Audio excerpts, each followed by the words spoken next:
that you know, in your mind are the answers to these questions. You may currently be in a state where it's hard to retrieve that information, so hopefully working together as a group will help. I promise you this information is in your head, and by the end of the semester you will know it by heart. So go ahead. Is it clear? Okay, go ahead. Spend about 5 minutes talking amongst yourselves. And if you have any questions for me, just let me know. Raise your hand, shout out.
Okay, let's reconvene.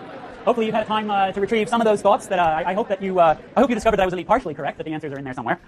So let's just see what some of you guys came up with. Where's my stylus? Anybody? Sometimes I stick it in my hair. Okay, so what economic model is this a diagram of? Supply and demand. Okay, S and D. Sure. What? Any other answers people came up with? Perfectly competitive supply and demand. Now, supply and demand give us both sides of a market. So can I just call this a perfectly competitive market? Yes. Good, thank you. Who said that? Good. So I deputize you to just say yes or no anytime you feel like it, and we'll go with that. So it's interesting, right, that these two answers came up, because it turns out that when we model a market, now if you ask a sociologist what a market consists of, they'll talk all about the history of your country and your culture and the weather and all of your norms and all these other things. If you're an economist, you're a reductionist, right? Simple, simple, simple. Make it so simple nobody believes you're right. And so we say, look, it consists of two things. It consists of a bunch of consumers and it consists of a bunch of suppliers. We can write down a model of how consumers make their choices, and we can write down a model of how firms make their choices. From those models, right, you got a utility maximizing consumer or a profit maximizing firm. From those models, you can extract mathematically a supply curve and a demand curve, and you're done. That's the whole model. That's a market. You've modeled a market. Okay. This happens to be a model of a perfectly competitive market, and we will talk more about what that means as we go through this little exercise. Okay. Good. Now let's see. Do I want to do this? Sure. What's the height of this curve? We've already said. Willingness to pay. Okay. That's your willingness to pay. Which, if I'm going to hold off on that. What's the height of this curve? Marginal cost. It's the marginal cost to the producer. Great. We can think of this as a measure of the benefit that the consumer gets, right? So we have marginal benefit, we have marginal cost. Great. Next question. What kinds of things does this model allow us to predict? Right, so let me just jog your thought process a little bit. Predict means if I do this, then that will happen. Okay, yeah. Okay, so the effect of a price on quantity, right? Now, typically, how do you can think of lots of ways that we might impose a change in price. The most common one is a tax or subsidy, right? So you can think of it as a way of predicting the impact of a tax. Yeah. At the margin. So it allows you to predict that at the margin there's no economic profit. Is that what you're thinking? So yes, that is a correct. It is a correct statement. It's not quite what I mean by predict, because when I say predict, what I mean is sort of observable behavioral changes. Okay? If this happens, then this other thing will happen.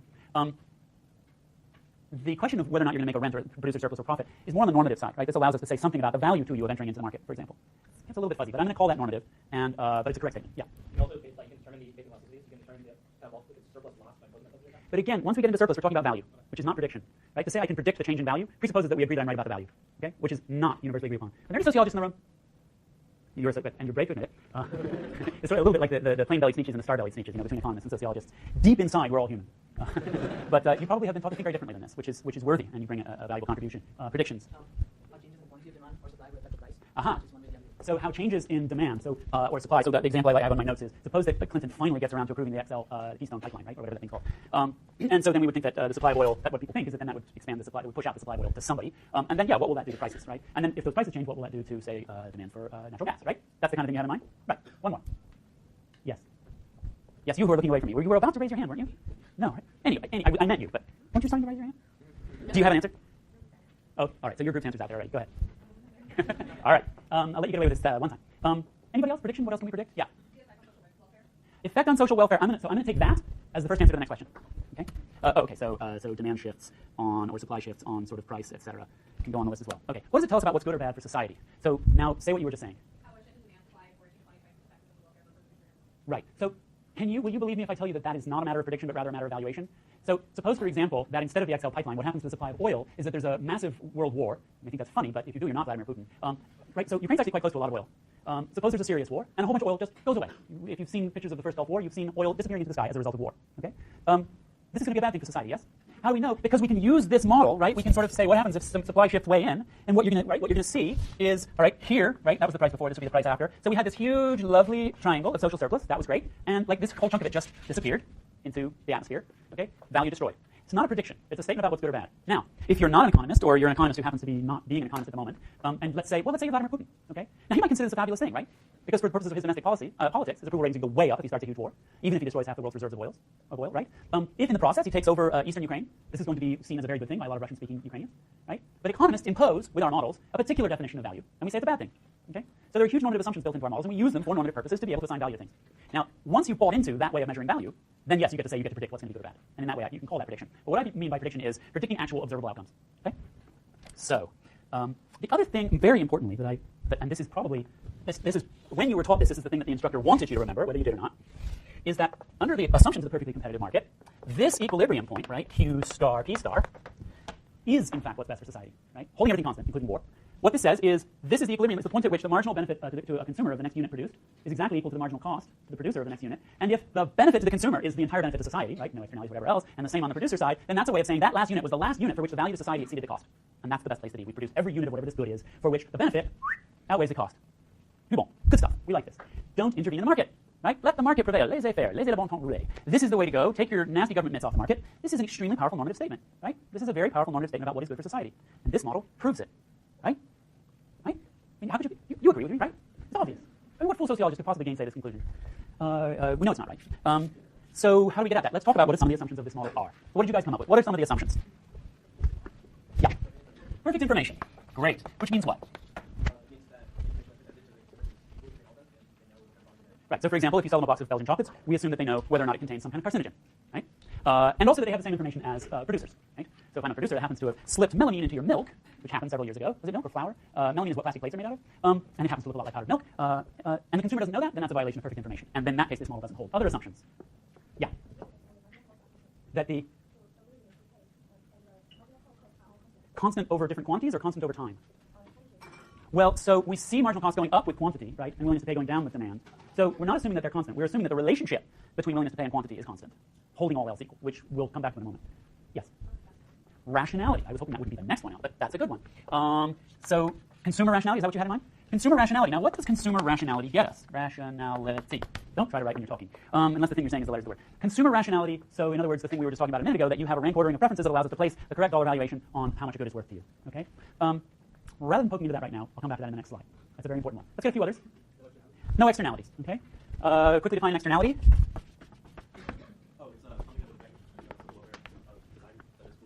Well, so if this is the market for hot dogs, me eating a hot dog an unintended effect on me, like it's poisonous, or an unintended effect on a non-market actor. Sorry, I'm just pushing the point. An externality is any time there is a benefit or a harm imposed on some non-market actor by a market transaction. Right? So I buy a hot dog, and as a result, I don't know what the externalities are associated with hot dogs. I have hot dogs on the brain today. I buy an SUV. It increases your chance of dying on the road because I'm not a very good driver. If I ran into you with my scooter, it would not hurt as much as if I ran into you with my new SUV. That's an externality. Yeah? This is what you have in mind. Right. We'll talk about externalities in a moment. Basically, if there are externalities, then the height of the consumer demand curve does not represent the value to society as a whole of this product, and likewise, if there are externalities in production, the supply curve does not represent the cost to society because there are additional costs and benefits. Anything else? Yeah. So no barrier to entry. You're getting at sort of market power. So no monopoly, oligopoly, that kind of thing. Yes? What? Okay, yeah, so this is a commodity that the good is the same, so there's no differentiation. So you're ruling out oligopolistic competition, monopolistic competition, oligopoly, and monopoly. And we encapsulate that with no market power. Okay? And you can go and remind yourself in your 100-day textbook, which I know, because you're smart Berkeley students you chose to keep, you can go and remind yourself what that means in general terms. Okay, that's most of it. So we got perfect competition, perfect information. No, sorry. Perfect competition is the no power takes prices, so that's the no market power. Perfect information, we got that one. No externalities, we got that one. And then there's consumer rationality, okay? The consumers are rational utility maximizers, which means their choices are based on a correct understanding of the consequences of their choices. That's not just about information, it's about correctly being able to think through, oh, if I eat this hot dog, I am likely to have heartburn at a crucial moment in my life, like, say, for example, when I meet my true love. The correct understanding of the consequences of your choices, and that your true preferences, their choices are based on their true preferences, which is to say what they believe is best for them. We're going to be poking holes in this all semester long. But what I want to try to convince you in the next few minutes is of an appropriate way of thinking about, as we go through this litany of irrationality that we're going to go through this semester, I want you to start with this framework for thinking about why it matters, okay? Because the answer to the question is actually huge. So let's talk about what happens when the assumptions fail. Okay. So, where am I? Yeah. Okay. So, you know, you should know, you do know somewhere, that if there's a monopoly, if a firm has market power, is the only seller of a good, like say, for example, an unregulated electrical utility, even a regulated electrical utility, that they will increase the price above the socially optimal price in order to decrease the quantity they produce in order to increase their profits. So that who said prediction of no profits? You. So monopoly, you get some economic rent because your market power allows you to price above marginal cost. And you should be able to draw a diagram of that, and then you should be able to think about, well, what would society want to, how exactly would a monopolist behave, depending on, what is it, they're supposed to locate where the elasticity of demand is 1, something like this. And what should we do to try to fix it, right? Marginal cost pricing, average cost pricing, that kind of thing. Point being, violation of the assumptions of the perfectly competitive market leads to a very strong conclusion that the free market left to its own devices is not going to optimize social welfare. Right? There's a priori grounds for considering government intervention as a way to improve the outcome. Okay? This model tells us this pretty incontrovertibly, and that has become solid theoretical grounds for a very well-accepted system of governance over monopolies. Okay? And it's been wonderful for society. Yeah. I'm guessing that most of you were not alive before AT&T was split up and had a monopoly on long-distance calling. I was in the United States at that time. My grandparents were in England. I did not talk to them very often. Okay? Monopoly got broken up. We talked to my grandparents more frequently. That makes society a better place in this case. It all depends on your grandparents, of course. Let's think about perfect information. There's a very important market in our society, in all societies, in which perfect information fails, right? So any market for insurance is going to have an asymmetric information problem. You know more about your risk of incurring health expenses than your insurance company does. This leads to adverse selection. All the healthy people are priced out of the market, and the only people left in the market are the people with really high risks. That drives premiums up. Things are horrible, and society begins to look like Rick Perry's Texas. And the model predicts that, and it predicts it perfectly.